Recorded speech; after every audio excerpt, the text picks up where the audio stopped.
And away we go. So, good morning, good afternoon, good evening, everyone, wherever you happen to be in the world today. Welcome, one and all, ladies and gentlemen, to Coffee Talk. That's right, it's going to be time for Coffee Talk Live, where we will have a discussion about what is going on in the world today, taking a look at some of the news, some things you may have heard about, some things maybe not so much, as we get ready to get started here. And of course, you can find me on the live portion on YouTube, and that is at Coffee Talk Live on YouTube or Prepper University on YouTube, as well as at Coffee Talk Chat on X, formerly known as Twitter. And of course, I still don't know if I can see any comments from X or not. They told me that I can, but I can't tell. I can't tell if I'm getting any comments from Twitter or not. X, whatever the hell they want to call it. And of course, don't forget fistfulofradio.com, podcasting out of Atlanta Monday through Thursday at 4 p.m. Eastern Standard Time and Friday at noon, unless otherwise specified. But again, of course, this is the live portion. That's 2 p.m. Eastern Standard Time on YouTube. And I'll go ahead and greet some of the people that have popped in for the live portion thus far. I see Helter is here. I see Spectre is here, Dragon, Urban Angst, Boogers, Velvet Pilot is here, Brian is here so far, chiming in to say hello. And I do try to read as many of the comments as is reasonable, so that people who are listening and not able to see can follow along and see what's going on. I see Cyberjack Sr. is here, Lucky Luciano is here, Dusty is there, for those of you who can see, sleeping in the chair behind me. Nature Nerd says Japan 7 earthquake first day of the year. Yeah, there's an earthquake in Japan. There was an earthquake in California too, wasn't there? I believe so. I believe there was an earthquake in California. Special thanks to Yuka, who made a donation direct to the PayPal for the cats. Much appreciated. Of course, most of you who are watching know that we are running sort of a impromptu cat shelter partnered with Halo House to take care of stray animals, primarily cats. I can't get rid of them. I'm up to 13 now with the new kittens that are out back. And also Mark, who I believe it's Mark, correct? You're the one that sent the cat food? I was able to get to the P.O. box today and pick that up. Very much appreciated. Helps a lot because we go through a lot of food. We really do. Anyways, as we get ready to jump into the news, and I'm doing a little bit better today. Of course, I was sick over the weekend and still under it somewhat yesterday, but every day you get a little better. And Velvet Pilot says earthquakes are crazy. They'll be willing out, huh? Earthquakes. Speaking of earthquakes, this is not an earthquake. This is something that I'm barely seeing a blurb on in the news, but I think it's important. And I see WCM is here. Glad you could make it today. Has anyone else heard about this? This is New York. And this is from Metro. This is a local. Multiple explosions heard across New York's Roosevelt Island. No one heard about this? It says New York City rocked this morning by a 1.7 magnitude earthquake, shaking residents of Roosevelt Island awake and causing power outages. 1.7 ain't that bad, New York. Seismograph picked up the tremor in Astoria, Queens at around 5:45 a.m. New York City Fire Department told Metro Co. They received reports of a building shaking and explosions only minutes later. Emergency response protocol has been triggered after fire crews were called to the 580 block of Main Street, south of the Roosevelt Island Bridge and Tram. Calls to the fire department came from the Upper East Side and Astoria, Queens. Locals said they were jolted awake by loud noises as they saw the buildings around them rattle. Footage posted to Citizen, a personal safety network, showed firefighters and police vehicles blanketing the area. One person in the social media platform said anyone else feel an earthquake or explosion-like feeling in New York a few moments ago. So explosions in New York again. Haven't seen too much about it. Velvet says pronounced while in. It's Ebonics. Oh, I see. I see. I don't know nothing about Ebonics except that Jesse Jackson had something to do with it, and that's probably his only claim to fame, if you can really count that at all. Jesse Jackson was a fraud. Decades of doing nothing but pandering and collecting a check for it. So yeah, you can link that earthquake now because it hit Japan. They had earthquakes in California and then all the way to New York. There's your link up.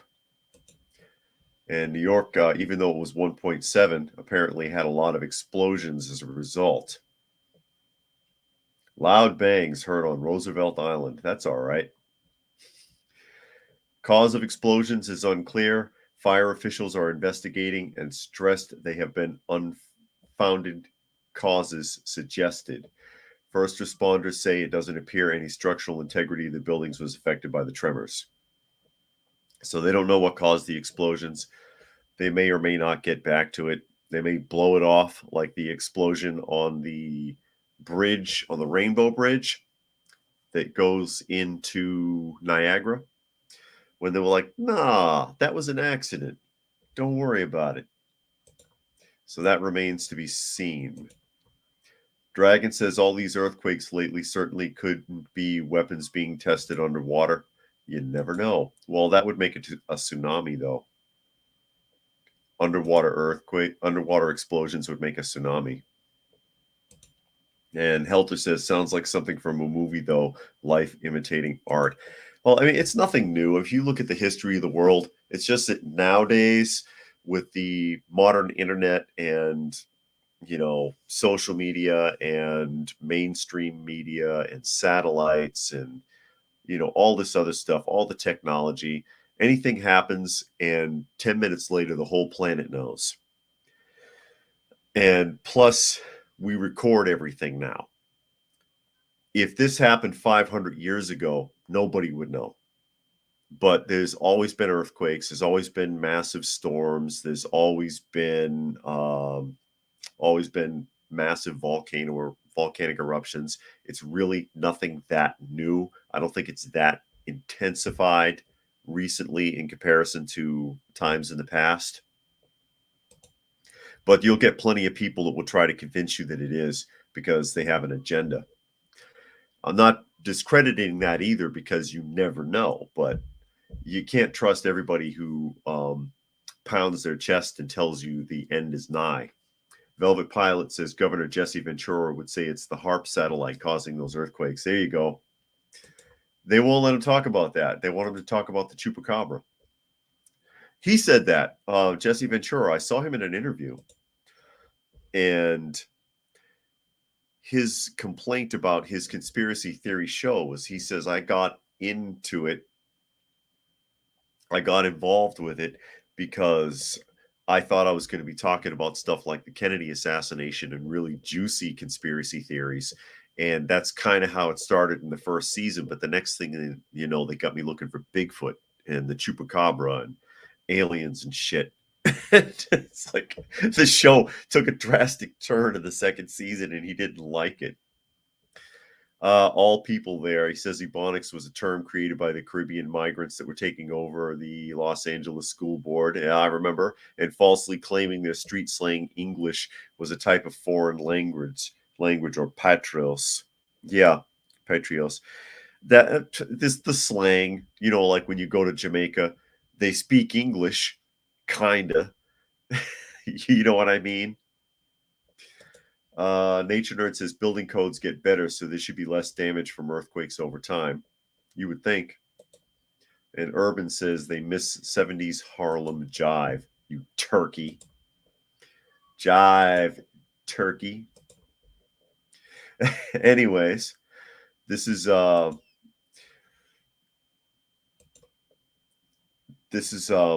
something that we should have all seen coming. It was bound to happen. And this is breaking news, and this is on Mediaite. You all remember Claudine Gay, don't you? Breaking: Harvard president resigns after latest plagiarism allegations. The Crimson reports, yeah, she finally gave up.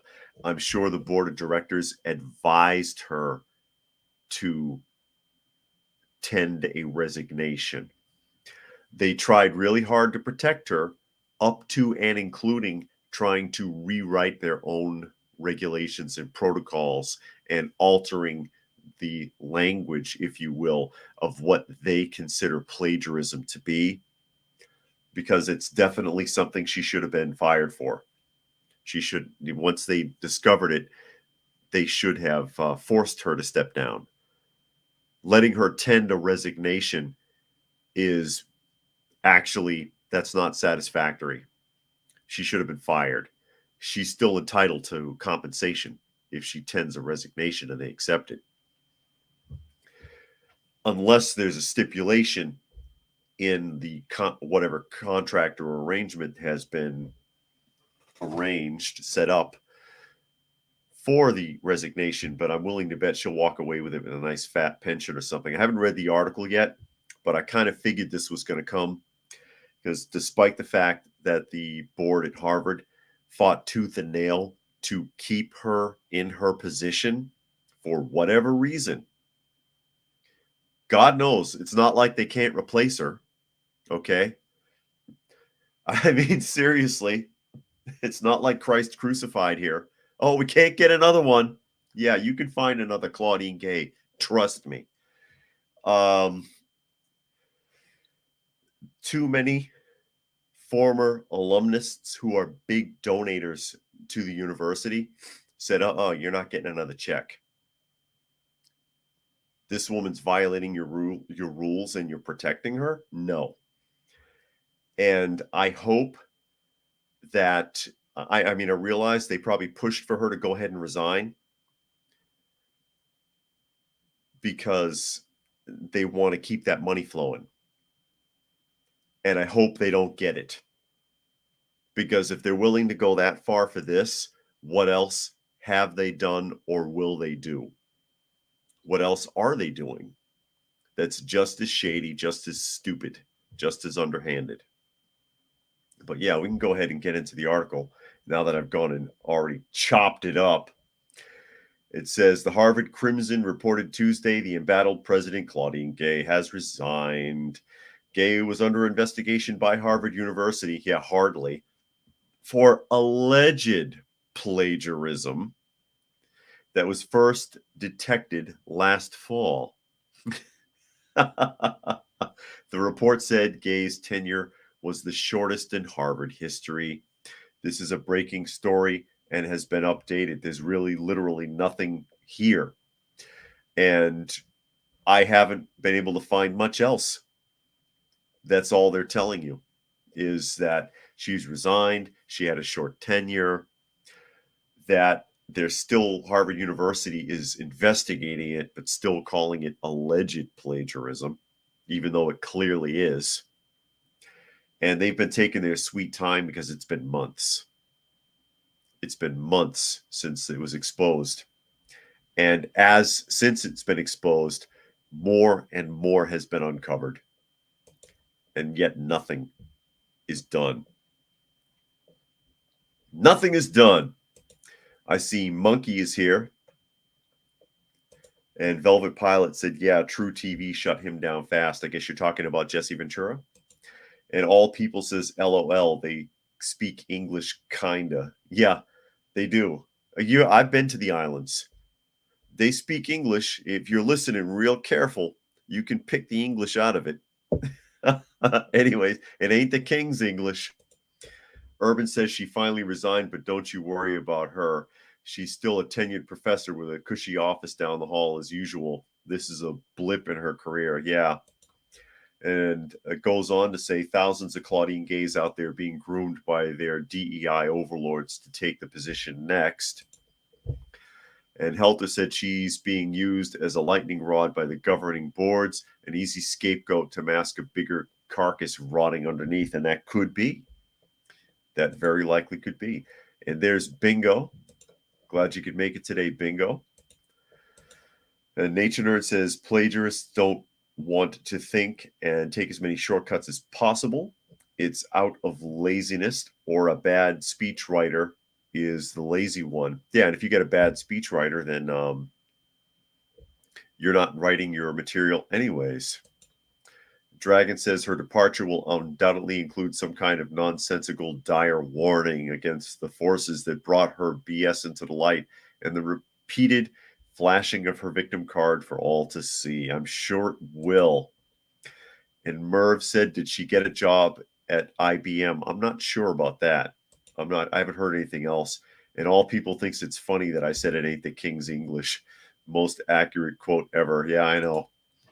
It isn't. It isn't. It's like this. I don't even know how to describe it. It's English-ish. It's Anglish. It's kind of English. It's in there somewhere. You can kind of almost make it out, but then you can find that in a lot of places around the country too. I've been in places where people are talking and I'm like, wait, what? What are you saying? Enunciate, please. You know, try. I can deal with an accent. It's okay. You come from different regions of the country, you're likely to have developed, pick up an accent. Different parts of the world, there might be an accent. That's fine.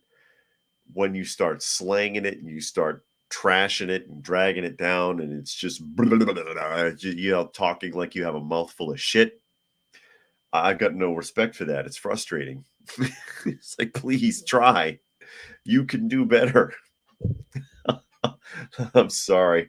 Oh, and I see Zane is here. Glad you could make it today, Zane. As we were just wrapping up about Claudine Gay. Suddenly decided to resign. Why I think that is, very likely she was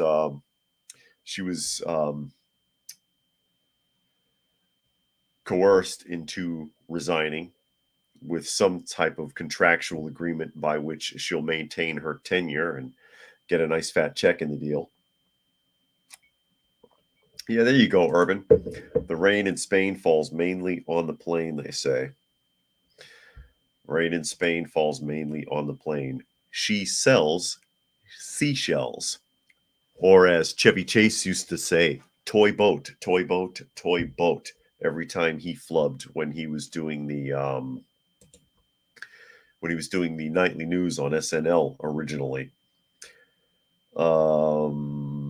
All People says Claudine Gay, Carlin Jean Pierre, Joy Reid are perfect examples of why affirmative action and diversity hires often done to artificially elevate social status of migrants are failures.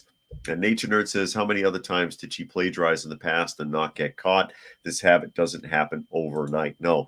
And you've got to be bold. You've got to be bold to plagiarize at the doctorate level. You know, you got 8-10 years of university behind you.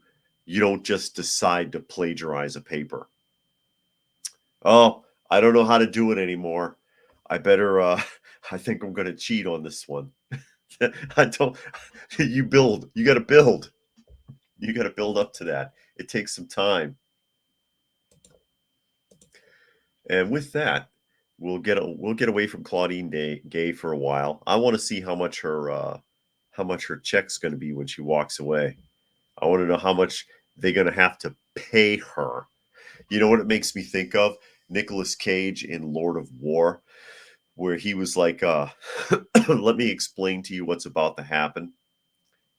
When he was talking to the detective, the DEA agent, he says, I like you. Well, not really, but I understand you. So I'm going to tell you what's going to happen here. Someone who outranks you is going to come in the room, tell you you did a great job. They're going to take me away, take all the files, take everything.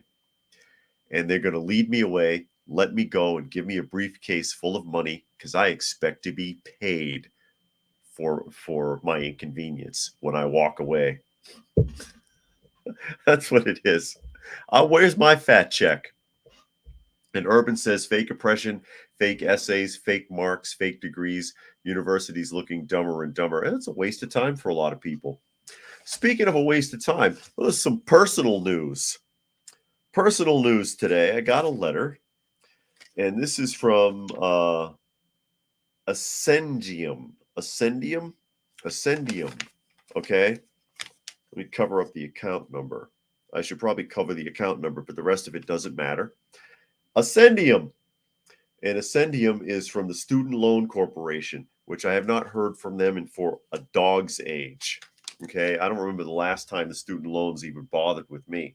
And I've told my story about my personal student loans before. I had to pay down to about $2,000, fell on some hardship some years ago, got a stay of execution, if you will, because I forget what they call that, where they stop your student loan so you don't have to pay because you don't have, you're not working or whatever. You can't do it.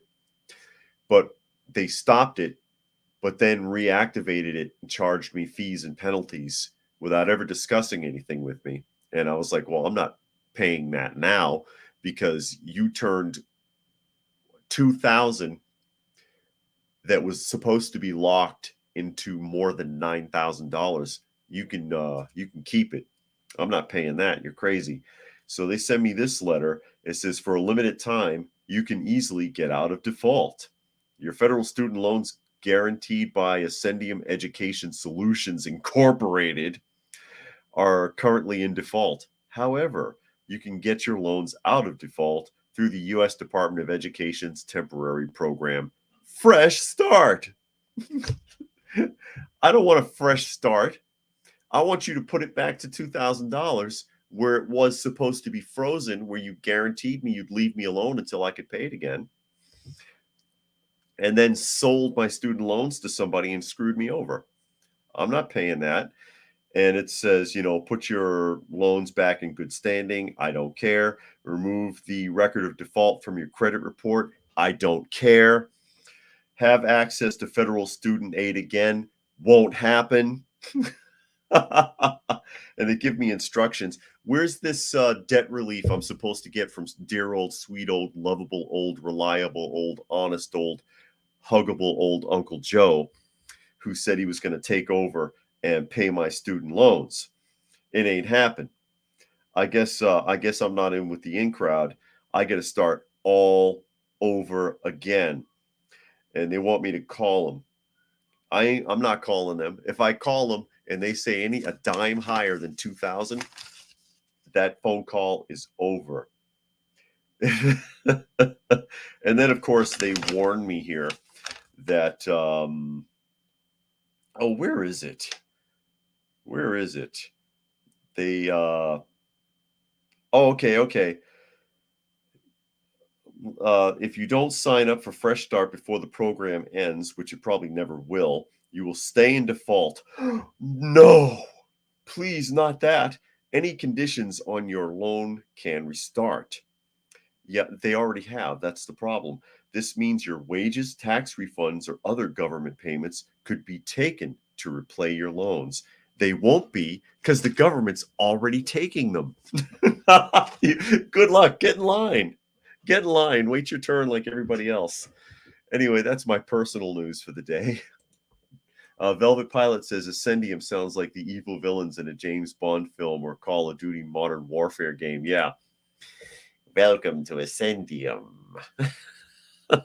We are an umbrella corporation that will be taking care of your student loan problems. I advise you to cooperate at the best of your abilities. Ascendium. Anyways, with that, it reminded me, because we were talking about Claudine Gay, I'll never go back to college or university again. Never, never, never. Total waste of time. I kind of regret going at all now. But we're going to jump from Harvard all the way to Chicago. Anybody want to go to Chicago? Probably not. And Keys for Us says if they sold it to someone else, you have no obligation to pay because your contract is not with the present company. Send them a debit verification letter. They ain't getting a dime out of me anyway. Not that they didn't do right.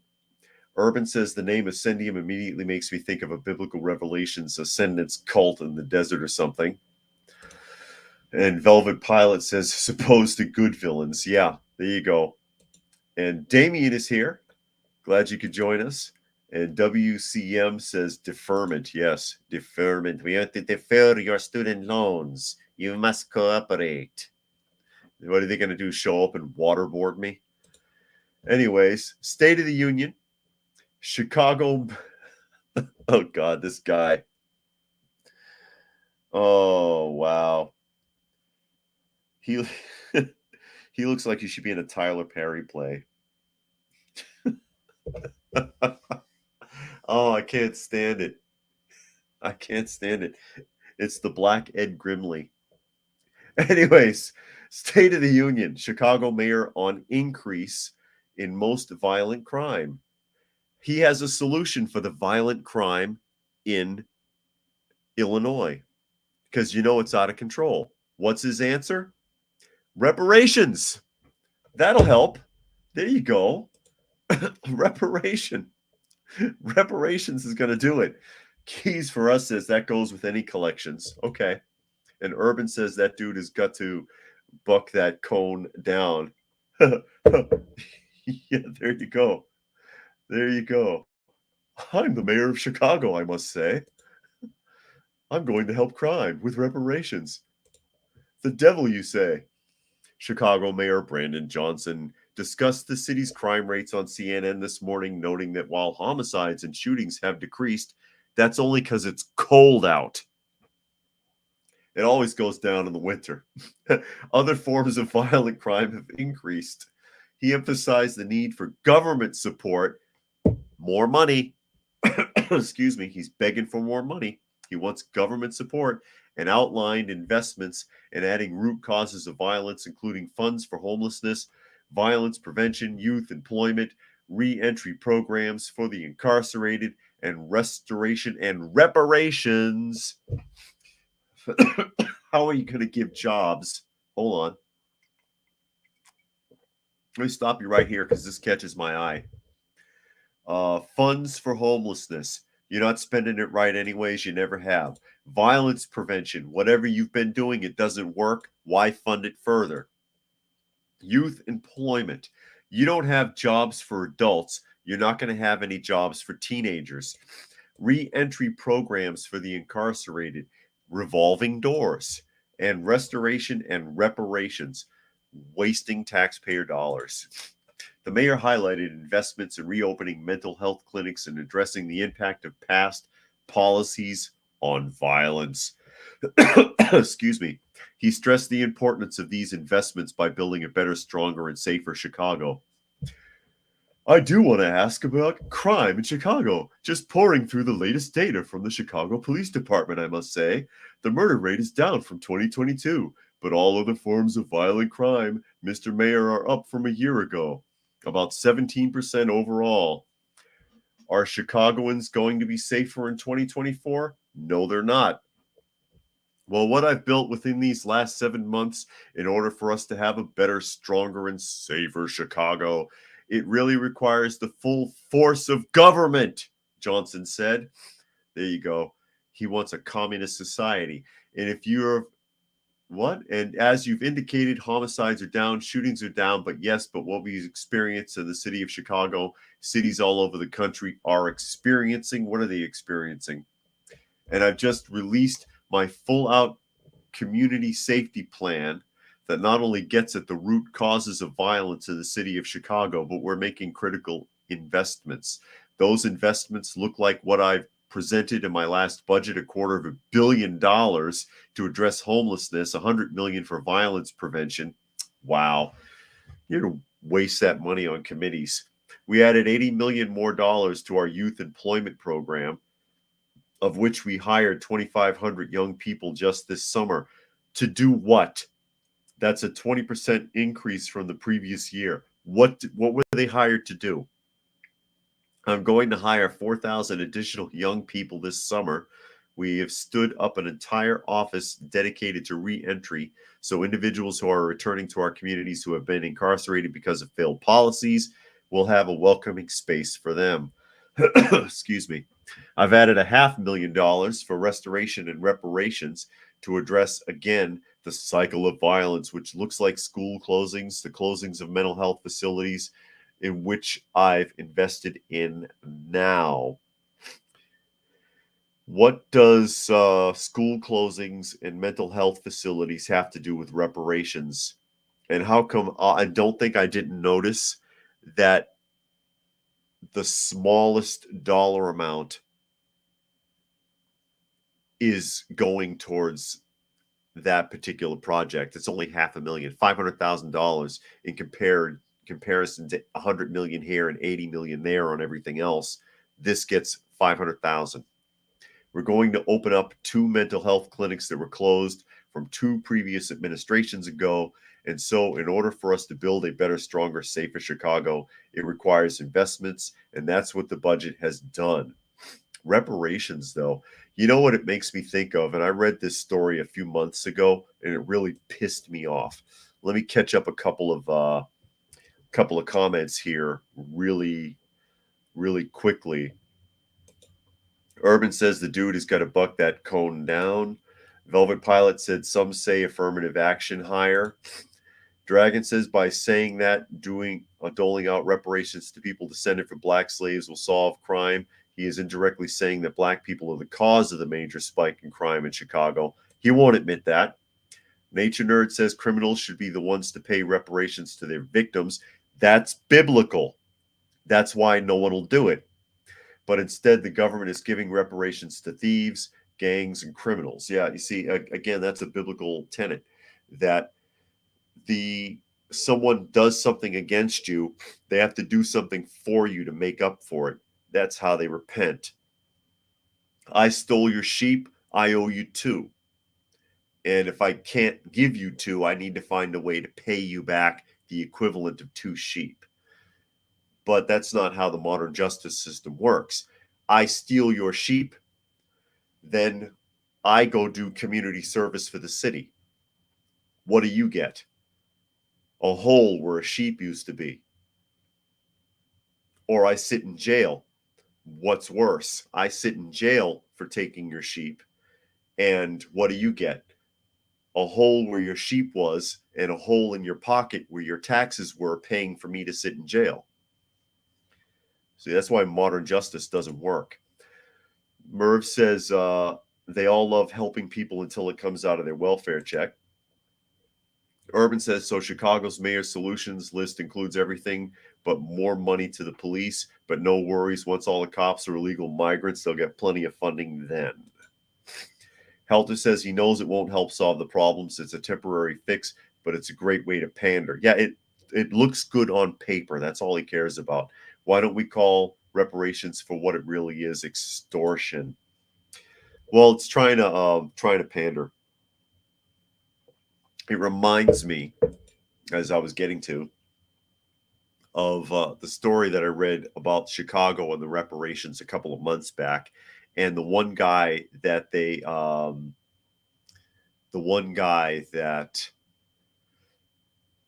interviewed, because in Chicago, when they were experimenting with the idea of reparations, they were having a hard time finding any actual descendants of slavery. All right, because again, in All People is going to dig all into that. You can see it here.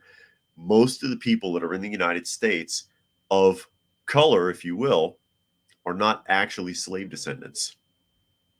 They're not connected that far back. Very few are. All right, so it's hard to actually track one down legitimately.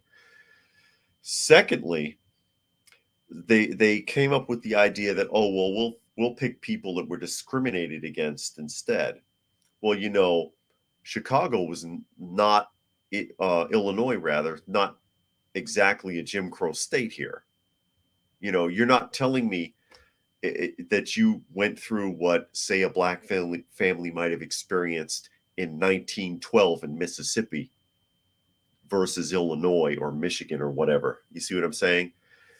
So they had a hard time finding anyone who was actually discriminated against either. And one of the people that they used as an example, and some of you might remember this story, was the postal worker, retired postal worker, who said that he was discriminated against for being black in schools in Chicago growing up because the teacher used to call on him when he didn't have his hand raised to make him look dumb. And I read that story and I'm like, you sorry son of a bitch. All right. Retired from a career, solid middle class wage government job, being a postal clerk for, I think it said something like 40 years or something. That's a decent freaking job. You had a decent middle class wage job working for the federal government as a postal employee. Crying to this day that the teacher picked on you because you didn't know the answer when she would point you out. Who here hasn't had an elementary, junior high school, whatever teacher do that? Anybody? That used to happen to me all the time. How about you? I don't know. And then when you do raise your hand, they don't pick you because they want someone else to answer to see if they know. And sometimes it is to pick on you because I've been picked on by school teachers, especially in junior high school for some reason. Where's my check? Where's my reparations? Huh? Do I get a check for that, for being picked on? I'm like, this is you being discriminated against, and you're sitting there crying in your Cheerios. Decades later, you're 70 something years old, retired from the post office. I was subjected to so much racism because the teacher, she'd point at me and I didn't know the answer. Please, seriously, I can't stop making fun of that. It makes me sick. Brian says, steal a sheep. There's something you don't see every day. Well, I was trying to keep it in a biblical perspective there, Brian. Just because, I don't think that 4,000 years ago anybody would have stolen your iPad. Urban says some breeds of sheep have very cushy tushies. Oh, shame on you. Shame on you. You must have been in the Middle East. Spectre says, shake it. It's what's needed. Said enough. Shame. Zane says everyone has been discriminated against at one point in life. Yeah, and you can make an argument for that. He says that's no excuse for legit racism. Well, if you think you're going to get a check, you will fake it, apparently. You will fake it. Fake it until you make it. The only problem with fake it until you make it is most people never do, and they just continue to fake it for the rest of their lives. All people, 9 out of 10 blacks in the United States hail from post-slavery era families, with 8 out of that 9 from families that arrived after 1965. Oddly, most continental slave descendants reject reparations. And that is true. Again, you all know the story. My wife is actually a descendant. She is actually a descendant. I've talked about that on this channel a few times, from South Carolina. Urban says that's why it's called going postal. When lazy bums would get fired from the post office and realize they'll never get such a sweet gig again. And Zane says we need to look at real examples of actual racism, not minor infractions. And All People says that David deserves reparations. Boston teachers are meanies. This is a fact. Yeah, hashtag reparations for David. Oh, crap. Oh, they used to pick on me. The one teacher in junior high school, who, by the way, was black. And this is in the 6th grade. Now, remember, in the 4th grade is when I broke my knees, both kneecaps broken. And I was discouraged from walking or moving around.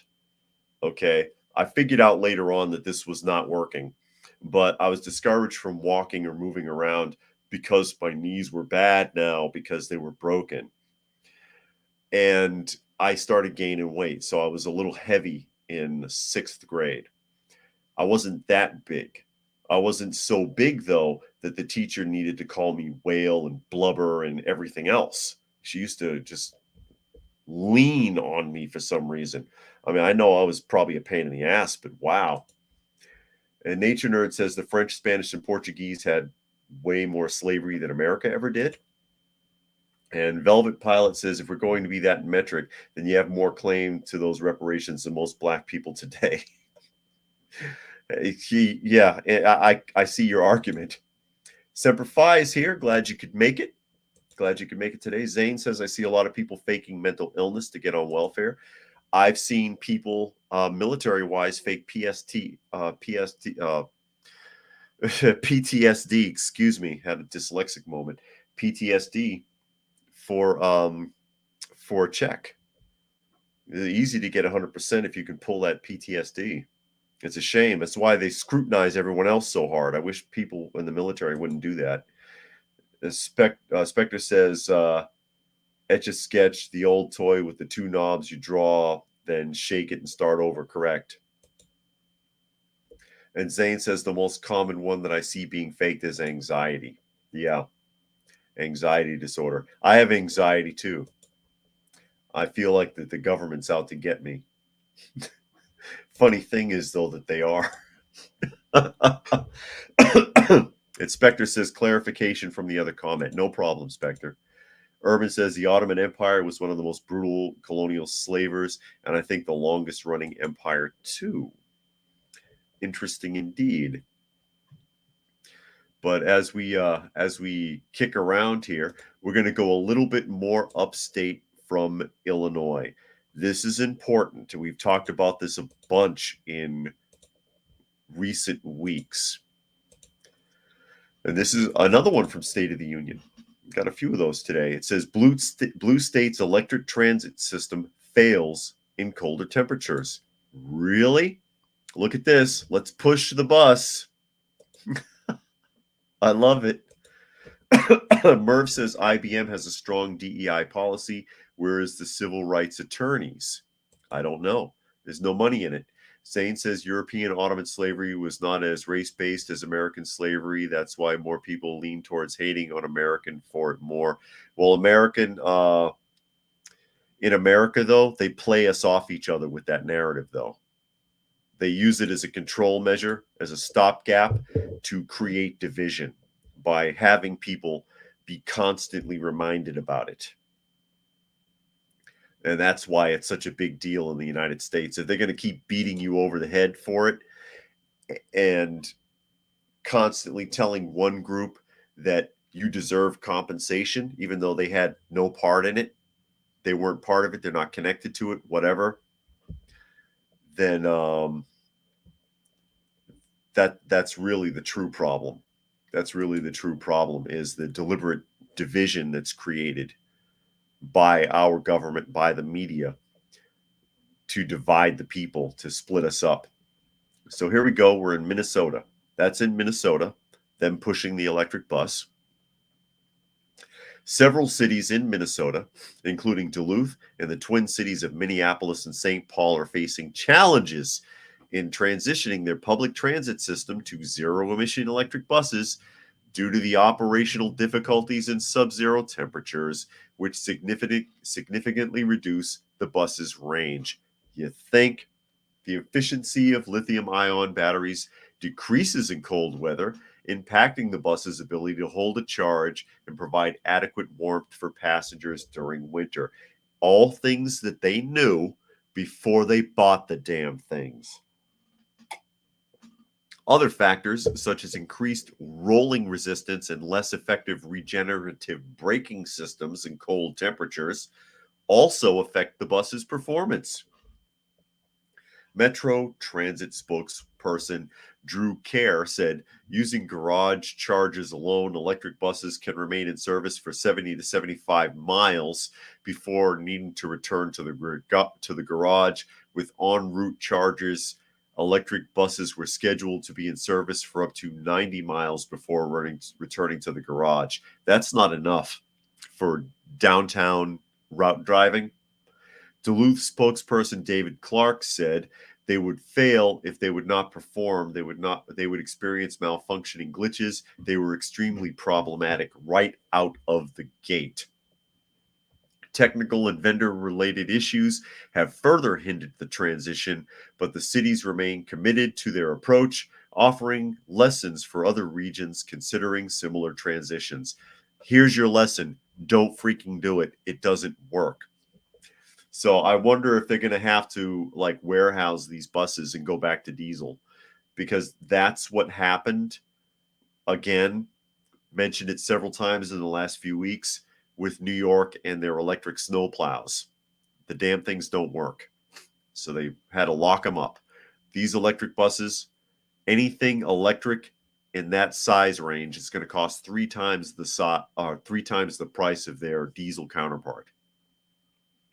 New York, even after, we talked about this the other day, even after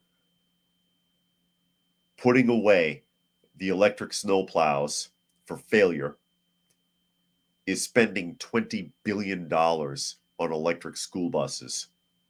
They must know they're not going to work, especially with many of the districts in New York State saying, please do not send us those buses. They are not going to work. We don't want electric buses where they're going to get stuck out here, especially upstate New York. We can't have those things jammed up all over the place and having to hire out diesel tow trucks. Give us a damn break. Forcing an agenda. I wouldn't have too much to say about it.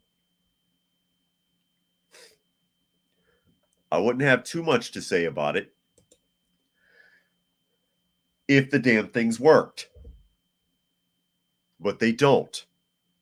And we're supposed to sit here and pretend like they do, because these government agencies have an agenda and they want to check the boxes and act like they give a shit about the environment and that they care about people, and they don't. And we know they don't, but we still play along. It's pathetic. You get tired of it. You get tired of all the lies and all of the showboating and all of the acting. Call it what it is. The shit don't work.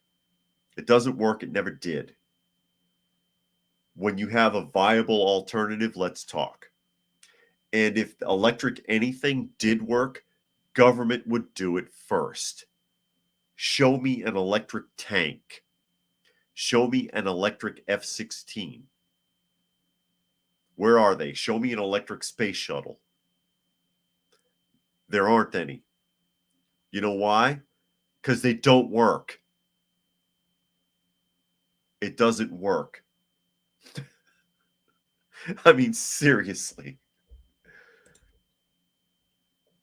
Yeah, Urban says, what? Batteries drain quickly in the cold, but we trusted the science. Yeah, the science lied to you. Science lied to you, folks. Spectre says, we need to go back to the original Constitution and Bill of Rights with all included in it, who is a U.S. citizen regardless of color, and get rid of all the BS that's been put in the past 200 years. And Zane and I think that's Zane and Merv having a little conversation there. I don't want to butt in too much. Cruising is here. He says, I still don't understand why they keep trying to go for all the electric instead of diesel electric hybrids or even gas electric hybrids. They work pretty well. I mentioned when I was still living in Kansas, I had a Mercury Mariner, which is a gas electric hybrid. That thing worked great. I never had a problem with it. And Kansas can get pretty cold. But yeah, I don't see why they have to try to force it, except for, like I said, there is an agenda. There is a climate agenda, a climate industrial complex, and they're trying to force themselves on us. We don't have a choice in it. You think the people in Michigan wanted electric buses? You think they wanted Michigan to spend hundreds of millions or even billions of dollars of taxpayer money on electric freaking buses? They don't want that. They have no choice. They know we have no choice, and they do whatever the hell they want and screw us up. And then they get in their private jet and take off. Helter says, my mind boggles as reports from Canada and USA say the EV buses are useless in the cold, and yet Norway goes ahead and buys them. These people are mentally insane, and their actions prove it. Well, their decisions, they're not affected by their decisions. Their decisions affect us, everyone else, the constituents, the citizens. They're not going to suffer. Dragon says the worst part is to see how the media accept the bus limitations as the new normal. Spectre says what once was simple now is massively complicated. Too much big government, too much regulations, just too much. And Velvet Pilot made a $5 donation to the channel, and he says, hit the like button. Yes, please do hit the like button if you do not mind. And again, thank you very much, Velvet Pilot, for the donation. Very much appreciated. Helps a lot. Helps a lot. As you all know, we take care of shelter pets. We take care of shelter pets. I did, there's a dog I'm trying to work on. If he'll come out of the woods, he's scared to death, the poor thing. Urban says that at this point, a horse and buggy has a greater range than an EV in winter. They may be slower, but they'll eventually get you there. And Velvet says Lyndon Johnson wanted to hurry up and destroy our country to make up for his predecessor. Yeah, well, here we are. Here we are. Yeah, I had put up a short showing the dog on the Cat Sanctuary channel, because some of you might recall I have that Stray Cat Sanctuary channel on another YouTube. I don't do much there. I just throw a few shorts up, and people are telling me that's not a dog, that's a wolf. It's like, yeah, you know, wolves don't usually run in the 30-pound range. I don't think I've seen a wolf that's about 2 feet tall before, but thanks anyways, guys. Thanks anyway. Pretty sure it's not a wolf.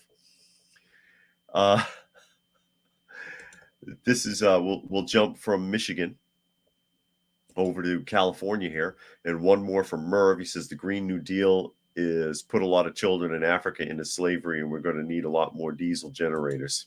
Yeah, well, they're over there cutting. Oh, what are they harvesting over there? It was cocoa leaves, right? Well, we read an article about that just recently, because you know they do that. They have slave kids, children, cutting cocoa leaves and cutting sugar cane and cutting tobacco and all sorts of things, little 5-year-olds and such, in African countries and other places. But that's not our problem. Yeah, it was M&M's, Mars, and cocoa beans. So here we are, and this is from Scripps News. California's ban on most public firearm possession is now in effect. And this is, yeah, Velvet Pilot says he was agreeing with all people. That's okay. I just, I try to keep up and I overlap. I try not to cut in on side conversations there. So here we go. Bans in California, even though they're still under investigation. Effective New Year's Day, a California law now bans people from carrying firearms in most public places despite an ongoing court case contesting its validity, because it's California. The law states that in addition to churches, schools, and government buildings, places such as public parks, zoos, stadiums, and public transit are now among the 26 public locations where firearms are no longer allowed in any capacity, unless you work for the government. And as anticipated, this contentious issue has already faced legal challenges, and the U.S. District Judge Cormac Carney blocked the law on December 20th, citing Second Amendment violations. No shit. Carney called the law sweeping and repugnant, adding that SB 2 turns nearly every public place in California into a, quote, sensitive place, effectively abolishing the Second Amendment rights of law-abiding and exceptionally qualified citizens to be armed and to defend themselves in public. Then on Saturday, December 30th, a federal appeals court stepped in to allow the law to take effect by halting the lower court's ruling. See how they play games? The appeals court ruling permits the implementation of the law and the ongoing legal battle. Attorneys are slated to submit arguments to the Ninth Circuit Court of Appeals in both January and February. All of this is laying the groundwork for a potential significant Supreme Court battle, a scenario Governor Gavin Newsom foresaw when he signed the bill in September. We anticipate all of them to take effect because we think they're sound and we think they will pass scrutiny, said Newsom. The one exception to California's new law is for private businesses that specifically grant permission for gun owners to bring their firearms. Well, what's the point if you can't get there legally with it?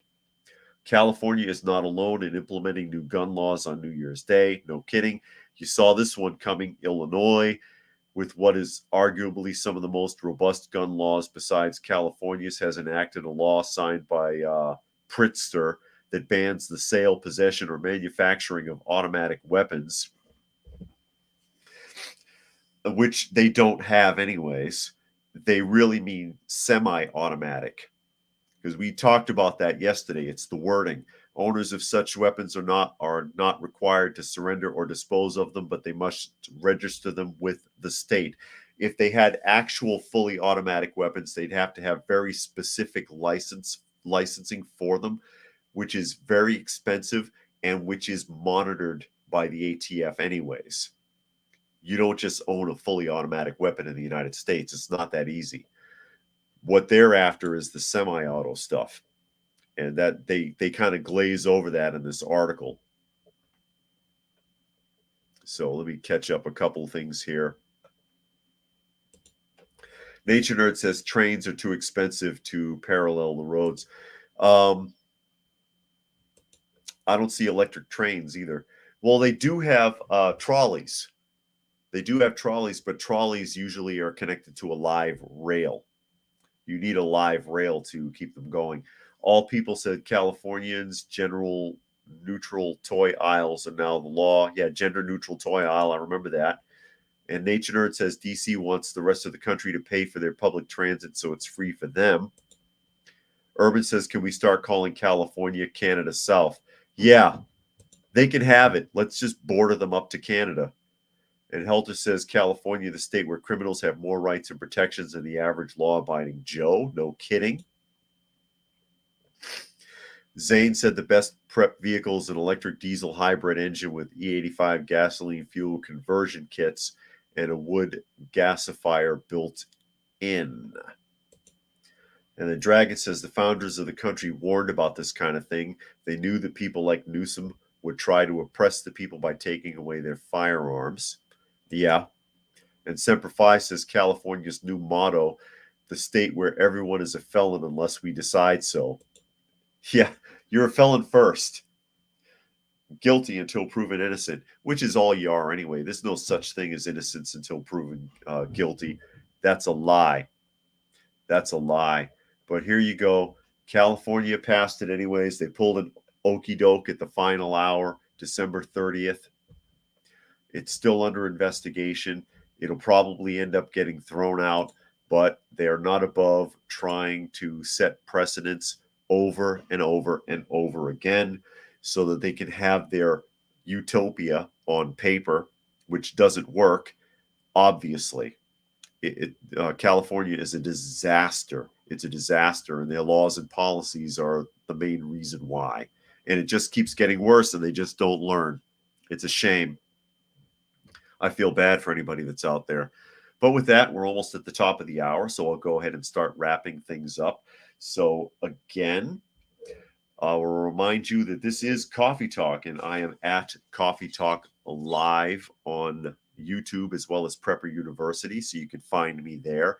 You can find me on X, and that is at Coffee Talk Chat. And then, of course, there is Fistful of Radio, fistfulofradio.com, podcasting out of Atlanta, Monday through Thursday at 4 p.m. Eastern Standard Time and Friday at noon. Special thanks again to Velvet Pilot for making a donation to the channel today. Much appreciated. And to Yuka, who made a donation to the PayPal Direct. And also, Mark, if you're listening, I did get your cat food. Much appreciated. We go through a ton of it. So, absolutely. And Dusty thanks you too. She's sitting right there.